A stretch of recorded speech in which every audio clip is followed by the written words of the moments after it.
ಸಮಾರಂಭಕ್ಕೆ ಆಗಮಿಸಿರತಕ್ಕಂಥ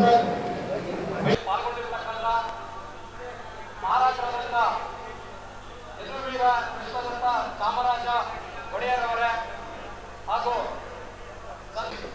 28 ಕ್ಷೇತ್ರಗಳಲ್ಲಿ ಲೋಕಸಭಾ ಕ್ಷೇತ್ರಗಳನ್ನು ಗೆಲ್ಲಬೇಕಂತಕ್ಕಂಥ ಏಕೈಕ ದೃಷ್ಟಿಯಿಂದ ಇವತ್ತು ನಾವು ಒಂದಾಗಿರ್ತಕ್ಕಂಥದ್ದು. ಇವತ್ತು ನಾವು ನೋಡ್ತಾ ಇದ್ದೇವೆ, ಬೆಳಿಗ್ಗೆ ಆದರೆ ಸಾಯಂಕಾಲ ಆದರೆ ಅವರು ಮಹಾರಾಜರಿದ್ದಾರೆ, ಜನಗಳ ಕೈಗೆ ಸಿಗೋದಿಲ್ಲ ಅನ್ನತಕ್ಕಂಥ ಅಪಾದನೆಗಳನ್ನು ಅವರು ಇವತ್ತು ಜನಗಳ ಮುಂದುಗಡೆ ಬೇರೆ ಪಕ್ಷ ತಗೊಂಡು ಹೋಗ್ತಾ ಇದ್ದಾರೆ. ನಾನು ಬೆಳಗ್ಗೆ ಮಹಾಸ್ವಾಮಿ ಅವ್ರದ ಹೇಳಿಕೆ ನೋಡಿದೆ, ಮಡಿಕೇರಿಯಲ್ಲಿ ಕೊಟ್ಟಂಥ ಹೇಳಿಕೆ ನೋಡಿದೆ. ಆ ಹೇಳಿಕೆ ನೋಡಿದ ಸಂದರ್ಭದಲ್ಲಿ ಎಲ್ಲರ ಮಧ್ಯದಲ್ಲಿ ಕೂತು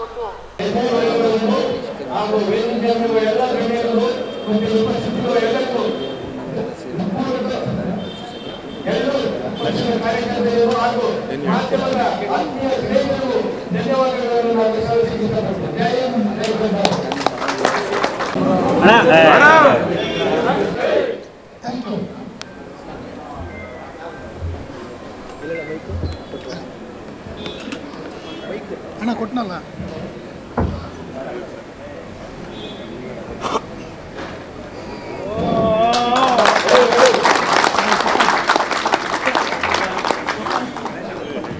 ಈಗ ಮಹೇಶ್ವರವರು ಸಭೆಯನ್ನು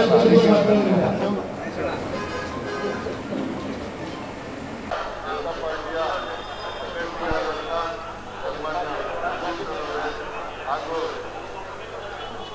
ತಾರಾ ಮಹೇಶ್ ಅವರೇ, ಮಂಜೇಶ್ ಅವರೇ, ನಮ್ಮ ರಾಜ್ಯ ಬಿಜೆಪಿ ಅಧ್ಯಕ್ಷರಾದಂಥ ರಾಜೇಂದ್ರ ಸರ್ ಅವರೇ, ಮೇಯರ್ಗಳಾದ ಮಾಜಿ ಮೇಯರ್ಗಳಾದಂಥ ಎಲ್ಲ ರಾಜ್ಯದಲ್ಲಿ ರಾಷ್ಟ್ರದಲ್ಲಿ ಭಾರತೀಯ ಜನತಾ ಪಾರ್ಟಿ ಹಾಗೂ JDS ಹೊಂದಾಣಿಕೆಯಿಂದ ಮಿತ್ರ ಪಕ್ಷಗಳಾಗಿದ್ದರಿಂದ ನಮ್ಮ ಮಿತ್ರಪಕ್ಷಗಳ ಅಭ್ಯರ್ಥಿಯಾದಂಥ ಯದುವೀರ ಮಹಾರಾಜರು ಕೂಡ ಇವತ್ತು ನಮ್ಮ ಮಾಜಿ ಮಂತ್ರಿಗಳು ಶಾಸಕರು ಆದಂಥ ಸನ್ಮಾನ್ಯ ಮಹೇಶ್ವರವರ ಕಚೇರಿಗೆ ಆಗಮಿಸಿ ಮಿತ್ರ ಪಕ್ಷಗಳ ಅಭ್ಯರ್ಥಿಗೆ ಒಂದು ಶುಭಾಶಯನ ಕೊಡ್ತಾ ಇದ್ದಾರೆ. ಹಾಗಾಗಿ ನಮ್ಮ ಭಾರತೀಯ ಜನತಾ ಪಾರ್ಟಿಯ ಎಲ್ಲ ಸದಸ್ಯರು, JDSನ ಎಲ್ಲ ಸದಸ್ಯರು ಕೂಡ ಅಭ್ಯರ್ಥಿಯಾಗಿ